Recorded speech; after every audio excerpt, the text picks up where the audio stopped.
ஆவியான எங்கள் அன்பு தெய்வமே, அடியோரை ஆட்கொண்டு நடத்துமே. ஆவியான எங்கள் அன்பு தெய்வமே, அடியோரை ஆட்கொண்டு நடத்துமே.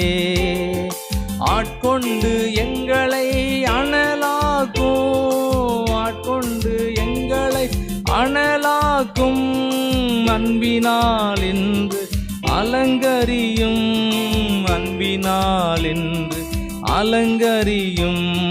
ஆவியான எங்கள் அன்பு தெய்வமே, அடியோரை ஆட்கொண்டு நடத்துமே. ஜெபிக்க வைக்கும் எங்கள் ஜெப வீரரே, துதிக்க தூண்டும் துணையாளரே. ஜெபிக்க வைக்கும் எங்கள் ஜெப வீரரே, துதிக்க தூண்டும்